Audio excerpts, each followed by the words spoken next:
works.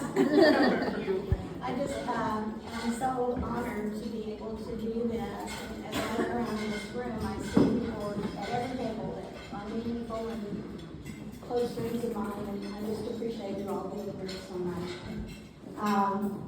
So I'm going to begin my story from the very beginning. That was with my family. I have an older brother and an older sister, and until I was about 9 years old or so, from the time I was an infant, I also had 2 aunts, my dad's 2 sisters who lived with us. So multiple opportunities for spoilage. I enjoyed every minute of it, let me tell you. The thing that changed in my family when I was about 4 years old, living in Texas town, Jacksboro, and my mom had started going to this church, and she and my secretary, my dad's secretary, ganged up on him and had him come as well to this little church called Live Oak Baptist Church. And through being there and through talking to this really dynamic young minister, my dad realized in his words that he was as lost as a goose in a windstorm. And so he became a Christian, and he jumped in with both feet. He became an ordained deacon, and then he felt called to be a Baptist minister, which is easier than a lot of places. He actually took some Bible courses, and then when he moved to Sherman, Texas, he took some courses at Austin's college, and was taken on as a part-time minister for this tiny little church in rural Oklahoma. So every Sunday morning we rode 60 miles, sometimes on dirt roads, and again, multiple opportunities for spoilage. I loved it. And it was just a wonderful opportunity to see him grow spiritually as well.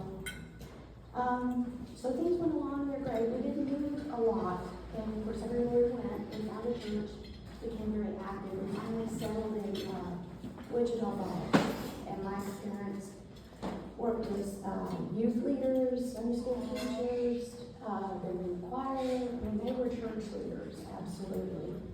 So that's what I grew up with. I was in GAs, my brother was in RAs, my sister was in YWAs. We had all the A's covered.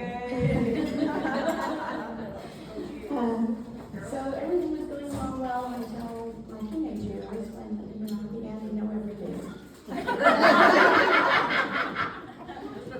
and I started questioning that, they talked a lot about grace and how you're saved by faith. It's not of our own works. But there seemed to be a lot of rules and works that you needed to do or avoid doing in order to really have that hope of salvation. So it seemed hypocritical to me. And then the crowning blow was my parents' marriage broke up. And the church really didn't know what to do. And looking back on it now from a little bit more humility, I realized they were probably as shocked and grieving as we all were. Because to see a family as prominently leading as ours was, not survived, and I'm sure it was very hard on them as well. So what happened was I had a boyfriend, and I started relying on him and his family, who were wonderful. They remained lifelong friends of mine. They were Lutheran and also very religious. And that led to a very early marriage right out of high school. And so we were in Fort Worth, and he was going to TCU, and instead of us doing the fun party concert scene, I was working full time, and he was working part time and taking the whole load. And shortly after that, this beautiful little girl named Christina, soon to be Crocosas, came into our lives. So it was a busy time and stressful in a lot of ways. We got through that, and then he decided to go to medical school in Houston at Baylor. And there were even more pressures there because, I was working and he was working when he could. And the medical school schedule is beastly, and then not to even mention what residency is like. but he loved it, every bit of it. He became the kind of doctor that everybody wants to have, especially if you have a premature infant who only weighs like 2.5, 3 pounds. He was the kind of doctor that would stay in the hospital for as long as it took, do everything he could to make sure your child was safe. So good for medicine, good for patients, but not so good for an already fragile marriage.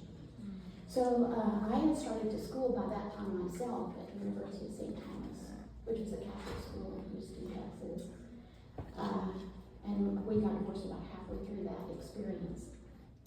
So you might ask, how was my spiritual life by this time? Well, I have another granddaughter who couldn't be here today, who is a singer-songwriter. And over the past couple of years, she's done some programs with a young woman named Caroline Sears, also very good singer-songwriter. And Caroline has this song that I really love. The first time I heard it, I just had to laugh to myself. And the beginning words were, I rediscovered Jesus in the back of my junk drawer. So I can tell you that at that time of my life, I had a very full junk drawer. I was trying to get over a divorce. I was learning how to become a single parent. I was working part-time, going to school full-time. Those were just a few things that were going on with me. So Jesus was stuck way back in that junk drawer. But even so, there were some things going on that I didn't realize until later on. The first was that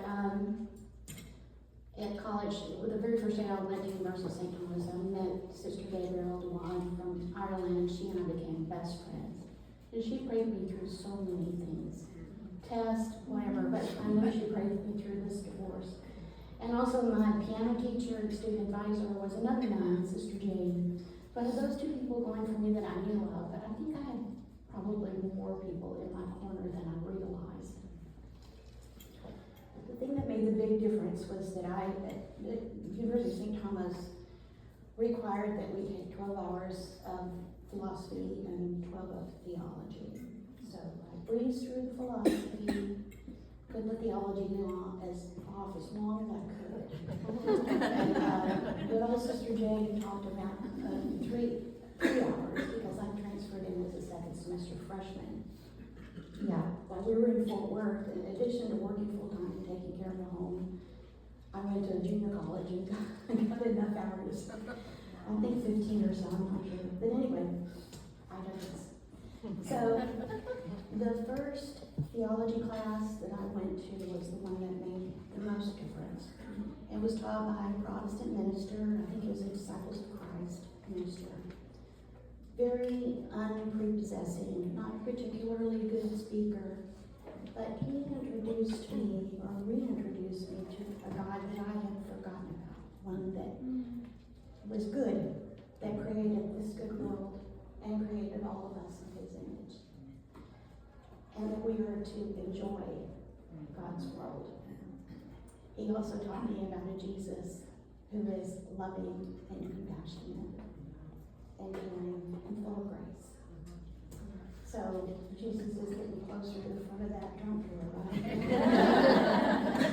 But the thing that he said that made the biggest difference was, he said, you know, when you have children, if you want to instill your values into them, you need to do it by the time they're 12 years old. Because if you don't, someone else will. And so that was my wake-up call to get Elaine and I in a church. And wow, did we ever find a great church. Or he led us to a great church, I should say. It was St. Andrew's Presbyterian, and they welcomed us with open arms and open hearts. We had so many wonderful Bible studies. Elaine really enjoyed going to Fun in the Sun every year for high school years at Jekyll Island, Georgia. We had retreats, we had anything you can imagine, and I really knew how to party too. It was just a wonderful experience, and it really set me up for what to expect here at Westlake Hills. So life went on. A few years after I got my BA from St. Thomas, I went back and got an MBA. In 1994, Elaine expanded our family and gave me one of my first new titles, mother-in-law, when the wonderful Ed Gavassos came into our lives. And then a couple of years later, this little chickie over here gave me the title of grandmother, which quickly became Nana. So then around 2000 or so, our second girl, Christina, came along, and Ed and Elaine invited me to come and live with them and to help with the children, and that really became my very best career. I absolutely loved it. We moved here shortly thereafter, and just like my parents, one of the first things we did was look for a church home, and we're just right down the street, so this is a perfect place to come, and it's been perfect ever since. I started singing in the choir, I think, before we even joined, and at handbells, and I've been so impressed with so many Bible studies here. I mean, the Westlake Women's Bible Study, those women, they knew the Bible so well and communicated it so beautifully. It was amazing, just absolutely amazing. So I've been here ever since. I've served as elder and loved every minute of my time here. And also been involved with preschool because I have 4 grandchildren. So it's been, how could I forget? The evening book club. That's been a true joy in my life. But even with all that behind me and supporting me, I think like a lot of people, every now and again we get these doubts, like what does the afterlife really mean? We hear a lot about it, there's Dante's description, but can we really trust that? Is it really there? But I had an experience this past spring that convinced me of what life after death would be. And so I'd like to share that with you right now. This happened April 29th. I had gone to a dinner with some friends at Chasey. Adele took me in her car, and so we got there, things were okay, except I had one of their delicious appetizers and started feeling super sick, really sick. Now, from this point forward, I have to tell you that a lot of this is what other people have told me, because my recollection is really vague. A lot of times, I was glad I wasn't there. But anyway, I was in the restroom for a while, embarrassingly long time. And when I came out, instead of going to sit with Dale and my friend Pam, I found Susan McBrayer and sat at her table with a whole bunch of people that had no idea who I was. Yeah, I started doing some really bizarre behavior, like scrolling through my phone to show pictures that I couldn't find, and speaking in a deep southern accent like Delta Burke. People were a little concerned at this point. So the next thing I remember is that they managed to get Elaine on the phone, and I could hear Susan in the background saying, "Don't let her drive, whatever you do, don't let her drive." But, and so I said to her something that I'm sure every daughter wants to hear from her mom, which is, my friends think I'm going to die, but I'm perfectly fine. And so her response was to say, call the EMTs. So somehow I got back over to Dale's house, and I remember the EMTs coming, and that's it. I kind of vaguely remember being put into a hospital bed. But then my next big memory is waking up, and I knew I was awake, but I really wasn't sure if I was in reality. And there were like people standing all around my bed, medical professionals. Elaine was there too. And they were telling me that I'd had a seizure, and that they were taking good care of me, and me where I was in the ICU. And I was terrified. I had a tube down my throat. I was flat on my back. And so I just kind of thought, So, then things went black for a while. And I remember, I'm sure I was dreaming this, and at the same time, I was on a lot of drugs too. My illness was going on. I was very highly sedated. I kind of looked up and saw an IV pole, and there were words coming out of it, and it said, "Your life is a lie." And so I was still calm at that point, but I was thinking to myself, well, what does this mean? You know, I can remember when I was small, every now and again thinking, is this real, or is somebody dreaming this whole thing up? You know, and I'm just like a little, because I had a very active imagination, and I had dolls that I played with.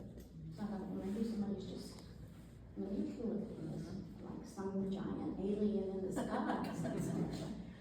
And I didn't, and then I looked around that room, and it felt like a way station or a bus station or something like that. Like, okay, where do we go from here? I had no idea. But I wasn't scared. I was just like, what happens next?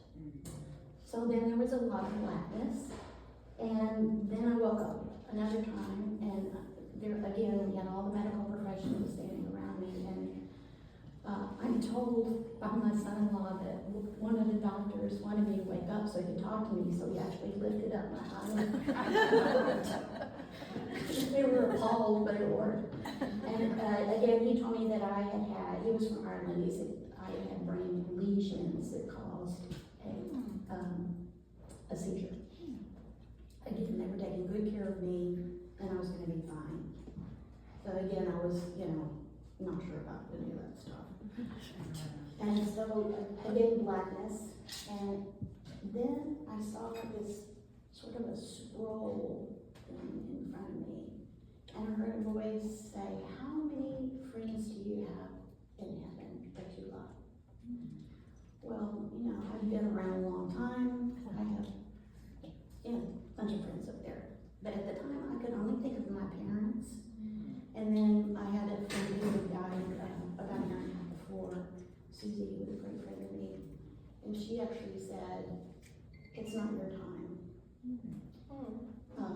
And then I had another question, and it was, how many friends do you have that you love here on earth? And, the church came to me, the choir, the book club, the handbell group, my friends from UT, more than I could think of. And I felt like I had somehow passed a test, but I still didn't know what was exactly going on. But shortly after that, I saw this really strange screen. It was just like strips of color. And I love what you see in the Netflix thing sometimes. But right in the middle of it, it said, you will live. And I heard a voice say, you will live. And I made the voice say it 3 times.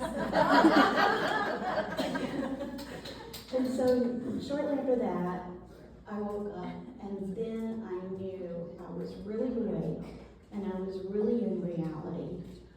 I was still flat on my back, and I was in restraints, and I had this tube down my throat. So I thought, how am I going to tell somebody that I'm okay? I need to be here forever. And then I looked down, and this is all my perception of it. I looked down at this little finger, and I sort of figured out a way to get it loose from the restraint. And in my way of thinking, I went across and got myself out completely. And when I got to this last little finger, I looked up and I saw Elaine. She had the most beautiful smile, loving smile. And I knew at that point that I would live in this world and the next. And I did find out later that I didn't take the restraints off myself. I had a wonderful day nurse named Oliver who took care of me. He was the one who did it, and he was really great. So, just to tell you where I am medically, I do have a benign meningioma on the top of my head. It's probably not operable because it's sitting on a major blood vessel. So I named it Ismay because it's been a part of me for a while and will be probably for the rest of my life. But I'm doing fine, taking anti-seizure meds and just being monitored. So I spiritually as well. And I'd also like to take this opportunity to thank a few people because, you know, when you're lying on your back in a hospital bed with a tube down your throat, you need an advocate. And Elaine was the very best one I could have possibly had. She was a lioness, and she listened to the doctor, she asked the right questions, and she and Oliver were the ones who finally got me to the point where we could get the tubes out after 2.5 days. I'll never have enough gratitude to show you for that. It was wonderful. And of course my family, who all showed up at the hospital and tried to keep me cheered up. They all told me, oh, you're doing so well. And I was like,